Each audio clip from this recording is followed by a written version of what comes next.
exposing the High Council of Taygeta, answering questions. Thank you for being here with me once more. I hope you are very well today. I am Marie. Welcome to my channel. This information can be seen as science fiction, or as the viewer sees best, and I post it for entertainment purposes only. Still, I take my information very seriously, and for whoever has eyes to see. I am writing this on the morning of January 15th, 2025. Today, I will answer the most common questions the public has about the recent events involving the arrest of all the former High Council of Taygeta, questions my CIC personnel found on various social media platforms. Before I start, let me inform you that all these answers were carefully studied so as they do not interfere with the ongoing investigations, nor do they give hints to the criminals as to what or how we are operating. In other words, I am not saying too much. Another point is that much of the information that the Taygetan military intelligence is gathering, and which is being used as proof against the people who are involved, comes from highly sophisticated procedures and super high technology, which is not convenient to describe yet. So, I will jump right in with some of the questions. The first popular question is, how did the High Council members get to those positions? The answer, the exact how those Earth Cabal operatives got to high positions in the High Council is not fully understood yet. However, what we do know is that they were working with a much larger criminal organization which included Lyrian people trafficking. After infiltrating themselves inside the Taygetan society, and while still in hiding, they kidnapped young Taygetans, mostly females, targeting the ones that were living alone. Here I must state that the entire High Council on Taygeta that was arrested some weeks ago is female. Not one man was found in there, which is interesting because it kind of smells like part of woke agendas on Earth. As the High Council was structured in the past, there have always been a more or less equal amount of men and women there, and today, with the new High Council we just placed in office, there are exactly 12 men and 12 women. After removing their victims from Taygeta and taking them to Earth for exploitation, they took their names and identities, which they later used to participate in politics and gain political positions, while being supported by the first few who had already secured a place in the High Council, or in the pre-councils. Once in power, they progressively replaced the former council members, and to make sure they would not return, they eliminated them, one by one, making their deaths look like accidents. As for the members of Taygetan society who knew the original people who went by those names, we can only speculate, but the criminals most likely targeted the victims who had less family, or none at all, and who were less known to all. Taygetans tend to isolate themselves, and to live far from one another, which makes them vulnerable to these kinds of hideous criminal actions. As for the whereabouts of the original kidnapped people who went by those names and who were taken to Earth for exploitation, we do not know where they are, and if they are alive or not, and this is one of the most complicated and difficult parts of this overall investigation. Second question. How did those members of the High Council and the 115 humans from the worst of the Cabal leave Earth? Answer. At this point in the investigations, we are certain that those Cabal operatives who took positions in the High Council traveled from Earth to Taygeta in Alphaton transport and passenger vessels, which routinely move from several cultures in the M45 Pleiades star system to Alpha Centauri and back. This is no longer speculation, as we now have the passenger list of each one of those Alphaton vessels, with names, dates and all in detail, including how they boarded those ships, and it was using the Federation starport in Antarctica. This connects the takeover of Taygetan society directly to the Galactic Federation, as the Centauri Alphratans are their closest henchmen and workforce nowadays, although who is responsible for what is still under investigation. Yet as a consequence of this fact, all Alpha Centauri Alphratan spacecraft are being thoroughly inspected, searched and investigated before they are allowed to land, or space dock anywhere in all the planets of all the civilizations of the M45 Pleiades star cluster.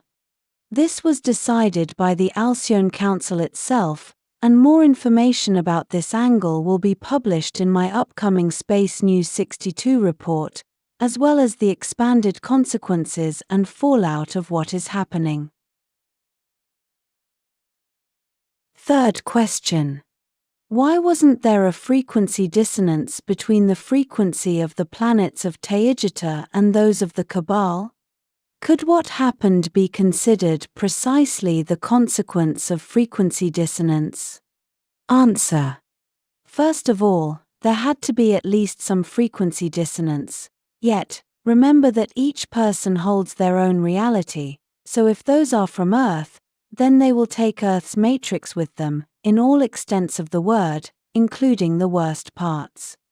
Yet, while immersed in the frequency of another planet and society with its own matrix, then they would also be heavily influenced by it, by the action of the principle of dominant frequency, which states that the strongest one will tend to make all others more of itself. Yet, things don't stop there, as people, and in this case, entire positive societies, can also be a match for bad things if some part of their vibration becomes compatible. This is a perfect example of the ancient question, why do bad things happen to good people? So the Cabal members would import their own frequency, and then it would be in dissonance with the dominant one of Taygeta, so there would be some kind of tug of war between both of them. And in the end, yes, what is happening now is the result of a total incompatibility between the mentality matrix of those Cabal operatives and the one of the general population of Taygeta. They could only hold their evil frequency for so long, before something changed, perhaps even something small is enough, and started a chain reaction removing them from where they are not compatible. Fourth question. How did the members of the High Council remain in that position? Did the population not suspect anything of these actions? How did they allow the military to be so degraded? Are the Taygetan people so submissive? Answer. The evil High Council members remained there because they were quite skilled at appearing normal, while they moved their pieces under the table. Taygetans like to rely on themselves, and in any case on their lower, local councils to solve their problems and issues, therefore they had no reason to suspect anything really bad about those few in the High Council, who may have tasked whatever actions were necessary, to the lower level local councils, using the very structure of the so-called step council holistic political system, at their advantage. The military was allowed to be degraded by a long action of brainwashing movements coming from the evil High Council in coordination with agendas of the Cabal of Earth, as they progressively imposed the idea that a strong military was not necessary in Taygeta, because positive cultures could use their high frequency as a defense mechanism, not to be compatible with any problems. The evil High Council imposed the idea that the military is bad, and not compatible with loving positive star races like Pleiadians in general. This obviously with a clear influence of New Age ideas from Earth, and was weaponized against the Taygetan population, all to weaken Taygeta's capacity to defend itself in case Earth Cabal military action was necessary, or one of the Galactic Federation, which is ultimately behind all this. Taygetans are not submissive, on the contrary, they like to be independent, including of their own holistic government. The problem is that they can be very naive, as they cannot see how someone could possibly be so evil. They fall into thinking that if they wouldn't be capable of doing such wrong things, or any wrong things, then no one else would either.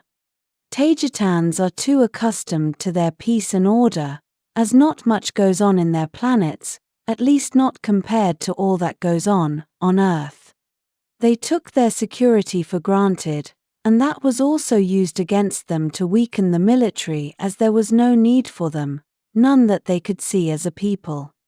But things changed now, as my closest people and I are keeping them hyper-informed about everything that is going on, not only in Taygeta but on Earth as well, as we are inevitably connected as civilizations. Fifth question. What would have happened to those people if they had not been discovered? Would they have raised their frequency and adapted to society? Answer. If those people, the evil members of the High Council, hadn't been discovered, then that would mean that I was taken out, as my way of being is incompatible with them. I mean, I would have exposed them sooner or later, as the way I administer my roles and responsibilities as the Taygetan Queen need their cooperation, and of the kind which they would not be willing to give, and that's why they lied to me so much, and as you all know, no one can sustain a lie for long. But for the sake of the question, if the evil High Council would have been allowed to proceed there, and in their positions, then they would have introduced more Earth Cabal people and operatives into Taygetan society, changing and collapsing its society in their favor. And that is precisely what their plan was, to remove the Taygetan monarchy, to impose one in their favor, and with both sides of Taygetan politics under their control, their invasion would have been successful and would be completed in a very short time. I cannot stress enough how close they came to succeeding this time, as everything was in place, and all they needed was for me to die of their genetically engineered biological and astral weapons, and yes, I was very close to dying. Sixth question. If some of those members were Taygetans, what did the Cabal promise them in exchange for the high treason they committed? Answer. Some were indeed Taygetans, and what was promised to them remains unclear, yet all of them also had strong links to Earth, having lived and operated there, so my take is that the Cabal promised them places of power within that society, perhaps also off-planet, perhaps a lot of money as well. It is a possibility. This part remains unclear at this point, and it is under investigation. Seventh question. Why are relations not broken with the Federation?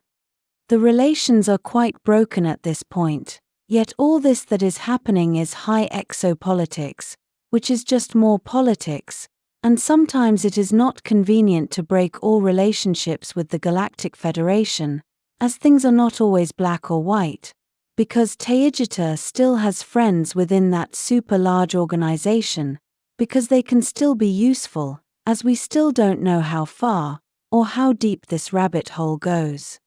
Yet the relationship between the Galactic Federation and Taygeta is quite fractured at this point, even more so with the entire Alcyon Council, especially since we all signed cooperation treaties with the super large and super powerful Urmah Federation.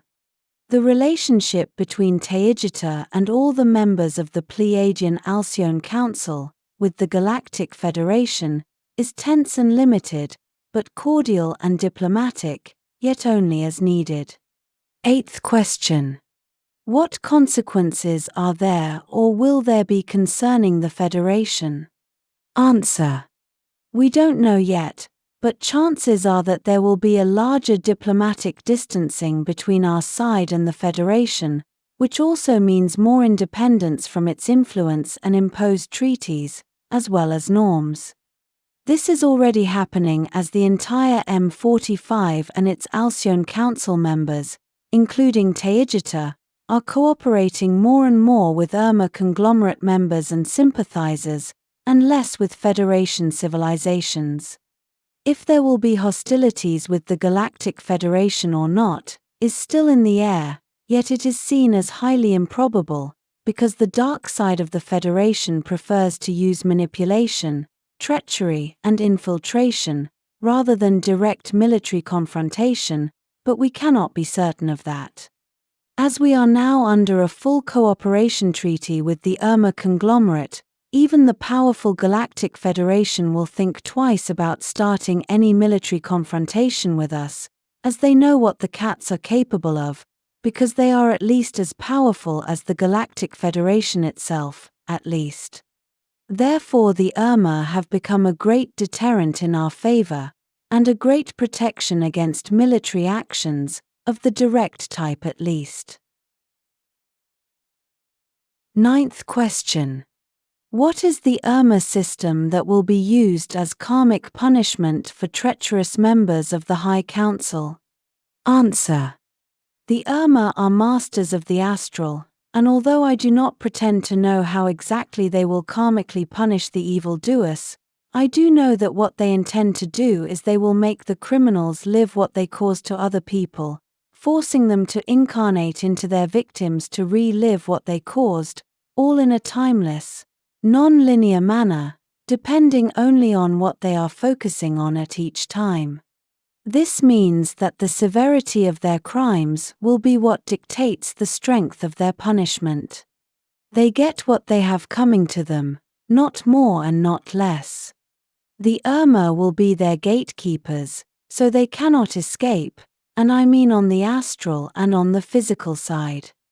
After a series of experiences which they must relive, and is also being said that they have to pay for their crimes 10 times fold, and this is kind of a well-known esoteric, astral law, not coming from the Urmah, the criminals will no longer be the same as their soul would have changed completely. But that is for the ones who even have a soul, because others are nothing more than empty shells being used by all kinds of evil astral entities. In that case, they will simply be contained astrally, or destroyed as there is no soul there. The Urmah state that many times they can even astrally track the evil entity that was working through an empty body container, and they can go for it, capture the entity or destroy it. The Urmah are the ultimate astral warriors. End of questions. I will keep you informed. This will be all for today. As always, thank you for watching my video, and for liking, sharing, and subscribing for more. It helps this channel grow a lot.